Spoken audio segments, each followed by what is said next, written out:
अरे रुको रुको, जिप्सी में बैठे लड़के ने कहा। क्या हुआ भाई? पीयूष ने कहा। दिख नहीं रहा सामने रोड के बीचों बीच कितना बड़ा दरवाजा है? हाँ यार दिख रहा है, बहुत ही अनोखा लग रहा है, पीयूष ने कहा। राम काका यहीं पर जिप्सी रोक दीजिए, लंबे बाल वाले लड़के ने कहा। नहीं, यहाँ पर रोक नहीं सकते, राम काका ने कहा। पर क्यों? पीयूष ने पूछा। क्योंकि ये मेघ गांव की प्रारंभिक सीमा है। प्लीज रोक दीजिए ना काका, सब लोगों ने एक साथ मिलकर कहा। सब लोगों के जोर देने के कारण राम काका जिप्सी रोक देते हैं। पीछे बैठा लड़का जल्दी से नीचे उतरता है। वो जिप्सी में रखा उसका बड़ा सा काला बैग खोलता है और उसमें से कैमरा निकालता है। बस हो गया भाई को भूत सवार, अब देखना महाशय कैसे कैसे फोटो खींचेंगे, लंबे बाल वाले लड़के ने कहा। राम काका ने जिप्सी दरवाजे के ठीक सामने रोकी थी। उस दरवाजे के बाईं तरफ से पहाड़ी वाली सड़क जाती थी और वो दरवाजा एक दूसरी सड़क पर था जो मेघ गांव और दास गांव को जोड़ती थी। दरवाजा करीब 10 फीट ऊंचा था और उस पर बहुत सारे संस्कृत में मंत्र लिखे हुए थे।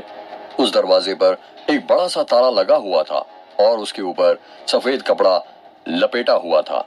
सफेद कपड़े के ऊपर लाल कुमकुम से स्वास्तिक का चिन्ह बना हुआ था। उस दरवाजे पर कई ताबीज, माता रानी की लाल चुनरी और रुद्राक्ष बंधे हुए थे। दरवाजे पर बंधे ताबीजों को देखकर लंबे बाल वाले लड़के ने कहा, ये ताबीज कैसे है राम काका? ये ताबीजों और इस दरवाजे की अलग कहानी है, राम काका ने कहा। लंबे बाल वाला लड़का दरवाजे पर लिखे मंत्र को पढ़ते हुए कहता है, अन्नत पुण्य फल कदम अत शांतिम प्रचम। इस मंत्र का प्रयोग तो तब किया जाता है ना जब किसी प्रेत आत्मा को कैद किया जाता है या कैद करना हो। राम काका इस सवाल का जवाब देते उससे पहले ही जिस लड़के के हाथ में कैमरा था उसने कहा, wow what a beautiful temple. Camera पकड़े हुए लड़के ने पहाड़ी की चोटी पर बने बड़े से मंदिर को देखते हुए कहा। सब लोग उस मंदिर को देखने लगते हैं। जिस दरवाजे के पास वो लोग खड़े थे वहां से पहाड़ी की चोटी पर का मंदिर छोटा सा दिख रहा था। वो नजारा बहुत सुंदर था। उस पहाड़ी पर वो मंदिर लोगों को अपनी ओर आकर्षित कर रहा था। वो मंदिर कौन सा है? लड़की ने पूछा। वो मेघनाथ मंदिर है, राम काका ने कहा। बड़ा ही अद्भुत मंदिर है, लंबे बाल वाले लड़के ने कहा। इसके पीछे भी एक कहानी है, पर फिर कभी सुनाऊंगा। आपके गांव का नाम बलमा टोला की जगह कहानी टोला होना चाहिए। यहाँ हर चीज के पीछे कहानी होती है, पीयूष ने हंसते हुए कहा।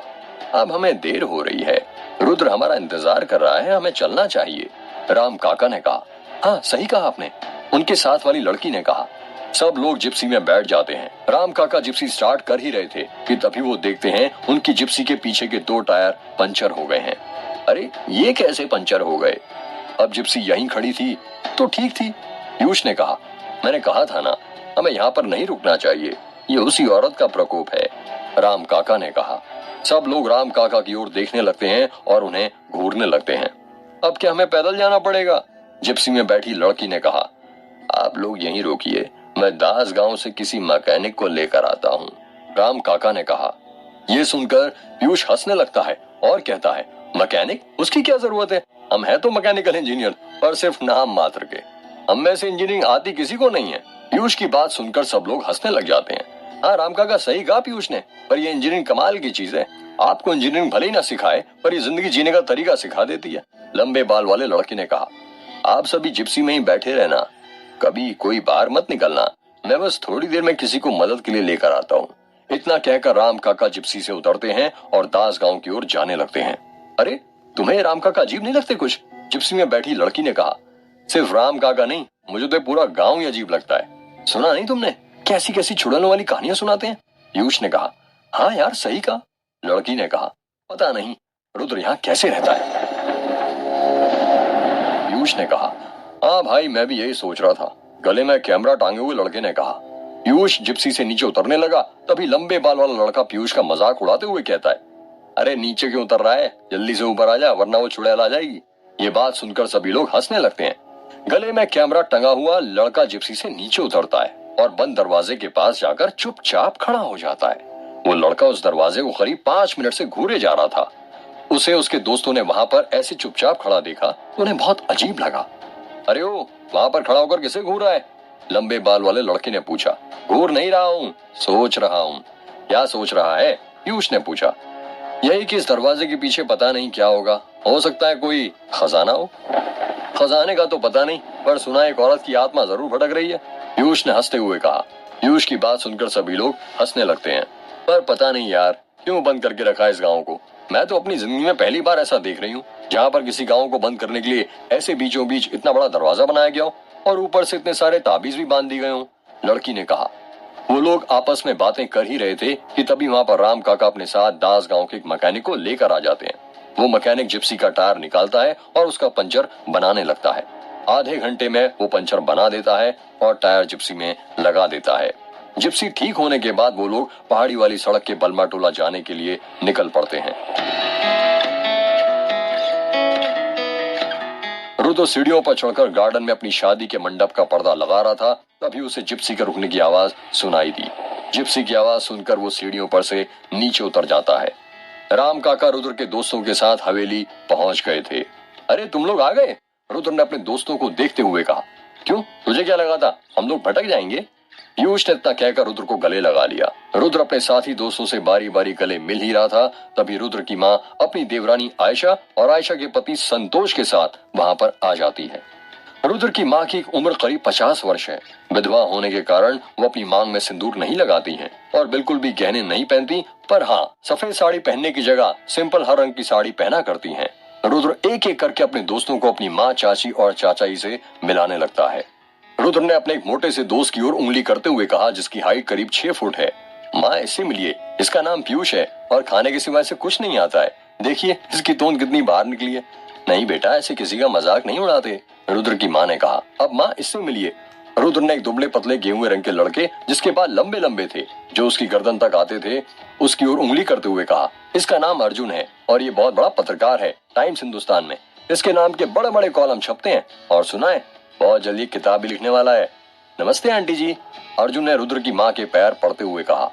रुद्र ने एक सामने से लड़के की तरफ उंगली करते हुए कहा, अब इससे मिलिए। माँ ये समीर है, ये एक फोटोग्राफर है और मेरी शादी की फोटो भी यही खींचेगा। देखिए साहबजादे ने अभी से अपने गले में कैमरा लटका कर रखा हुआ है। अरे वो तो बस ऐसे ही, वो रास्ते में हमें एक बड़ा दरवाजा दिख गया था तो उसकी फोटो खींचने के लिए मैंने अपना कैमरा निकाल लिया और रास्ते में खींचने लग गया। इसका मतलब तुम वो दरवाजे के पास रुके थे? रुद्र के चाचा संतोष ने हैरानी के साथ कहा। हाँ वो। समीर अपनी बात पूरी कर पाता उससे पहले ही रुद्र की चाची आयशा ने राम काका को आवाज लगाते हुए कहा, राम काका, अरे ओ राम काका। राम काका भागते हुए आते हैं और कहते हैं, क्या हुआ छोटी मालकिन, आपको क्या जरूरत थी जिप्सी में गांव के प्रारंभिक दरवाजे के पास रोकने की? आयशा ने चिल्लाते हुए कहा। वो मालकिन मैं तो मना ही कर रहा था, वो बच्चे खुद जिद करने लगे। बच्चे तो नए आए हैं, आप तो पुराने हैं ना, उन्हें क्या पता यहाँ आसपास कैसी कैसी बलाएं घूमती रहती हैं। हाँ राम काका, आपको थोड़ा तो समझना चाहिए था ना, संतोष ने कहा। छोटे सरकार, गलती हो गई, अगली बार से ध्यान रखूंगा। कोई बात नहीं राम काका, रुद्र की माँ ने कहा। रुद्र ने टॉपिक को बदलते हुए एक दुबली पतली गोरे रंग की लड़की जो कि 1 पीस सूट पहने हुए थी उसकी तरफ उंगली करते हुए कहा, जैसा कि आपको इसके कपड़ों को देखकर समझ में आ रहा होगा माँ, ये हमारी हीरोइन है जो मॉडलिंग कर रही है। इसका नाम अनन्या है। आए आंटी। इतना कहते हुए अनन्या ने रुद्र की माँ को गले लगा लिया। चलो बेटा अब घर के अंदर चलते हैं, यूं बाहर कब तक खड़े रहोगे, तुम लोग आराम भी कर लेना, रुद्र की माँ ने कहा। रुक जाइए दीदी, इनमें से कोई भी अंदर नहीं घुसेगा,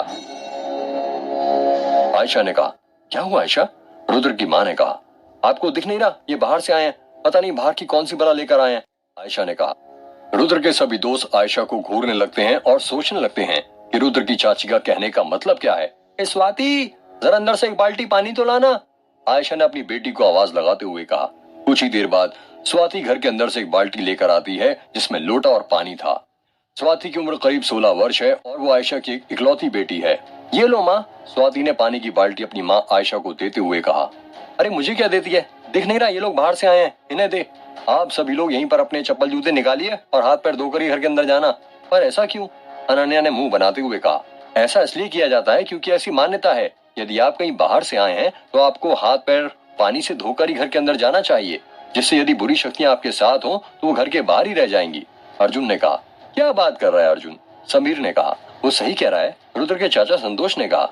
रुद्र के सभी दोस्त अपने जूते निकालते हैं और हाथ पैर धोने लगते हैं। सबके हाथ पैर धुल चुके थे।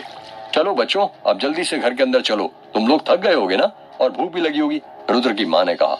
हाँ आंटी जी, सही कहा आपने, मुझे तो तभी भूख लग गई थी जब मैं गोंदिया स्टेशन पर उतरा था, पीयूष ने कहा। बेटू तुझे तो लगेगी ना, तू 5 लोगों का खाना जो एक साथ खा लेता है, अनन्या ने कहा। इतना सुनते ही सब हंसने लगते हैं और अंदर जाने लगते हैं। रुद्र की एक बहुत बड़ी सफेद रंग की हवेली थी जो बहुत ज्यादा अद्भुत थी। ऐसा लग रहा था जैसे बहुत पुरानी हो, पर अभी भी वो चमक बरकरार थी, जो तब होगी जब बनी होगी।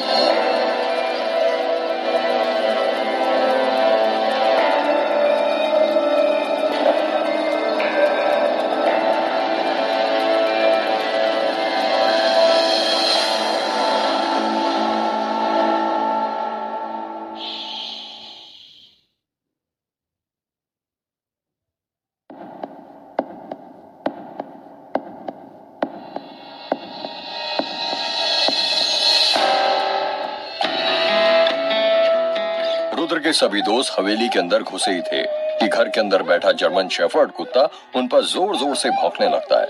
माऊ माऊ माऊ माऊ। कुत्ते को भौंकते हुए देख पीयूष डर जाता है और कहता है, यार ये हम पर इतना क्यों भौंक रहा है, जैसे हम कोई भूत हो। अच्छा, तो टाइगर नाराज है हमसे? वो तो होना भी चाहिए, आखिर हमने अपने दोस्तों से इसको जो नहीं मिलाया, रुद्र ने कहा। रुद्र टाइगर के पास जाता है और अपना हाथ उसके गले पर फेरने लगता है और कहता है, इनसे मिलिए, ये है हमारे घर के और दादाजी के रखवाले टाइगर। वाह यार, नाम तो एकदम शेरों वाला है, पीयूष ने कहा। ये है भी शेर, अच्छे अच्छों को डरा देता है। हाँ सही कहा, अभी अभी एक एग्जाम्पल देखा है हमने, अनन्या ने हंसते हुए कहा। वहीं पर हॉल में रुद्र के दादाजी व्हील चेयर पर बैठे हुए थे। रुद्र अपने सभी दोस्तों को उनके पास ले जाता है और कहता है, ये मेरे दादाजी हैं, ये बोल नहीं सकते, ना ही चल सकते हैं, इन्हें लकवा हुआ है। सब लोग दादाजी के पैर पड़ने लगते हैं। रात हो चुकी थी और सभी लोग साथ मिलकर डाइनिंग टेबल पर बैठे हुए थे। जब पीयूष ने खाने के बर्तनों पर से ढक्कन हटाना शुरू किया तो उसके मुंह में पानी आ गया। डाइनिंग टेबल पर पनीर की सब्जी, तंदूरी रोटी, रायता, दाल, सलाद और मीठे में गुलाब जामुन रखा हुआ था। खाने को देखकर पीयूष ने कहा, भाई तेरे घर क्या हर रोज इतना ही खाना बनता है, या सिर्फ कल तेरी शादी होने वाली है इसलिए इतना बना है? हाँ भाई, इतना तो रोज ही बनता है। वाह यार, फिर तो तेरे मजे ही मजे हैं, फिर भी कोई मतलब नहीं तेरा खाना खाने का। तू है तो दुबलेगा दुबलाई। यार ऐसा हमारे हार्मोन्स के कारण होता है, चाहे दुबला व्यक्ति कितना भी खा ले वो मोटा नहीं हो पाता, और मोटा कितना ही कम खाए पतला नहीं हो पाता। हमारी जिंदगी में एक बड़ी समस्या है, हर किसी को कुछ ना कुछ समस्या है, मोटे को पतला होना और पतले को मोटा होना है। समीर ने कहा, ये बात तो तुमने सही कही समीर, काले को गोरा होना है और गोरे को और गोरा, अनन्या ने कहा। रुद्र बहुत देर से देख रहा था कि अर्जुन कुछ चुपचाप बैठा हुआ था। अर्जुन को ऐसे चुपचाप बैठकर रुद्र ने उससे पूछा, लेखक साहब आप फिर कहाँ किस दुनिया में खो गए?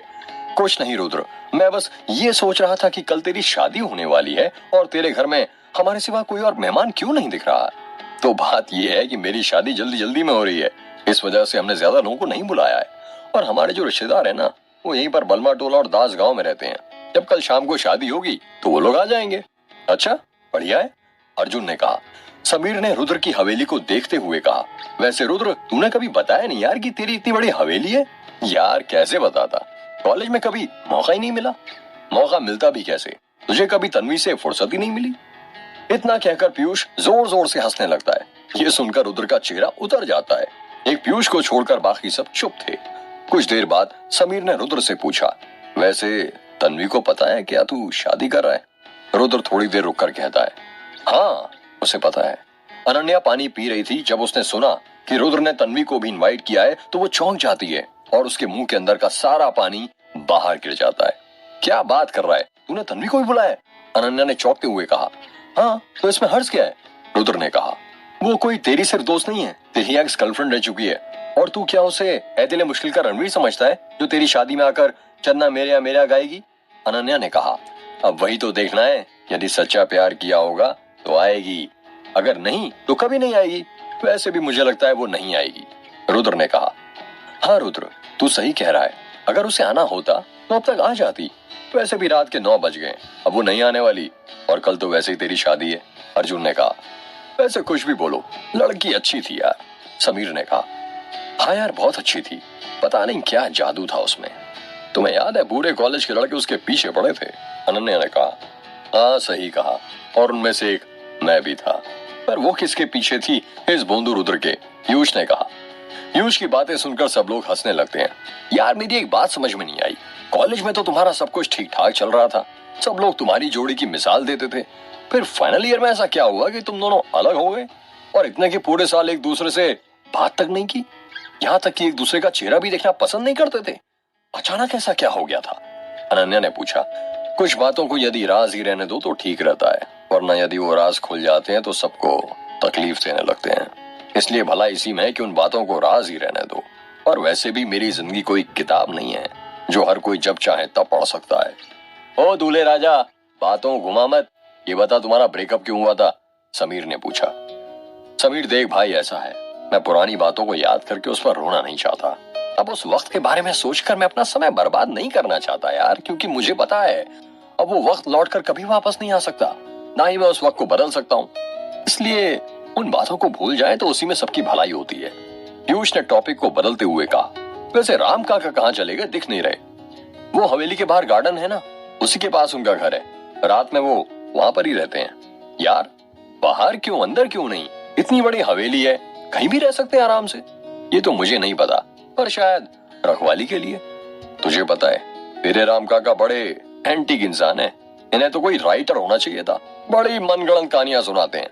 मतलब मैं कुछ समझा नहीं, कहना क्या चाहते हो तुम? यही कि काका ने एक औरत की कहानी सुनाई थी जो मेघ गांव में जलकर मर गई थी। रुद्र ने धीरे से कहा, बेटा वो कहानी नहीं, हकीकत है।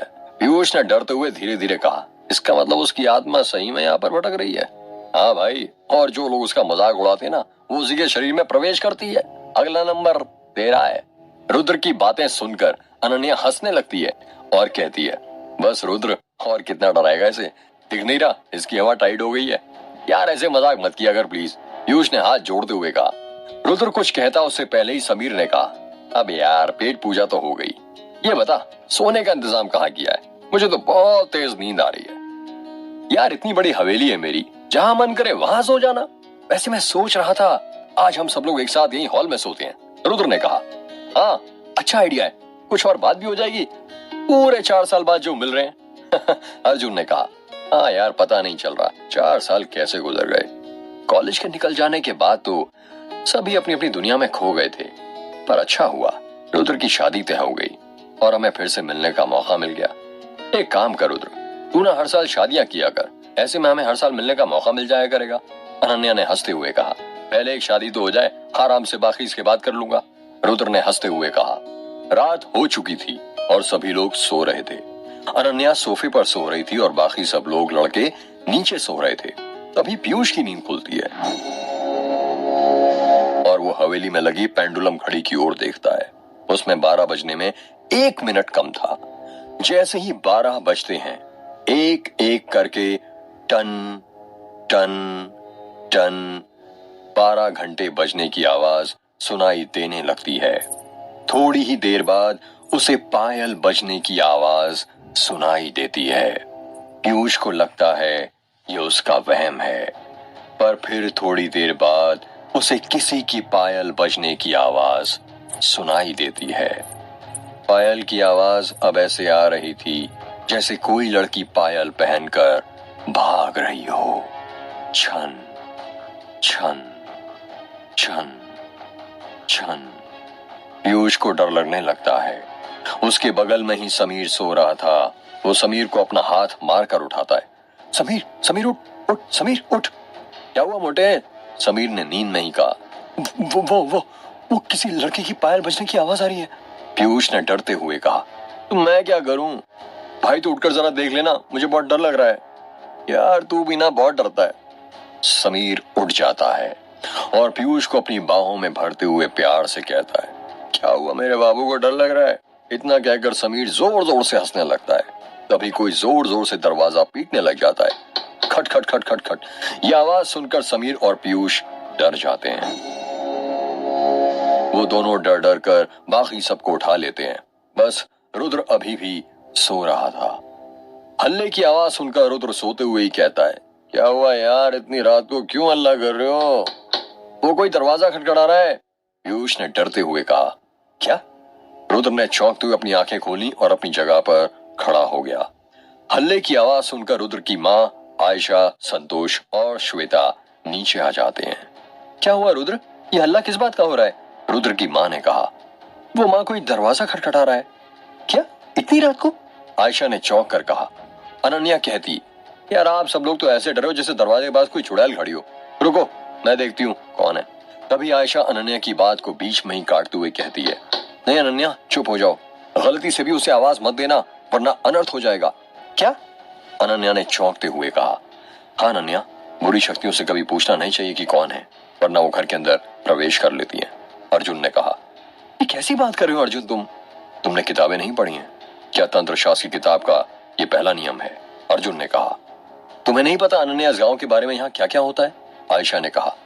देखिए मौसी जी, मुझे नहीं पता आपके गांव के बारे में, पर यदि आप लोग जल्दी दरवाजा नहीं खोले तो मैं खोल दूंगी। अनन्या ने गुस्से में बोला। ठीक है, मैं खोलता हूँ, रुद्र ने कहा। नहीं बेटे, तुम रहने दो, रुद्र की माँ ने कहा। हाँ रुद्र, तू रहने दे, मैं देखता हूँ, रुद्र के चाचा संतोष ने कहा। नहीं चाचा, मैं देखता हूँ ना, आप घबराइए मत, मैं हूं ना। कोई जोर जोर से दरवाजा खटखटाए जा रहा था और रुद्र धीरे धीरे दरवाजा खोलने के लिए आगे बढ़ने लगता है। सभी लोगों के चेहरे पर डर था सिवाय अनन्या के। स्वाति ने अपनी माँ आयशा का हाथ पकड़ लिया था और वो पसीने से पूरी भीग चुकी थी। पीयूष के होठ कपकपा रहे थे। समीर के भी समझ में नहीं आ रहा था कि रात के 12 बजे के बाद इतनी रात को कौन आ सकता है। रुद्र दरवाजे के पास पहुंच चुका था और उसने अपना हाथ दरवाजे की तरफ बढ़ा लिया था। वो दरवाजा खोलने ही वाला था कि फिर उसे किसी के दरवाजा जोर जोर से खटखटाने की आवाज सुनाई देती है। खट खट खट खट खट खट खट।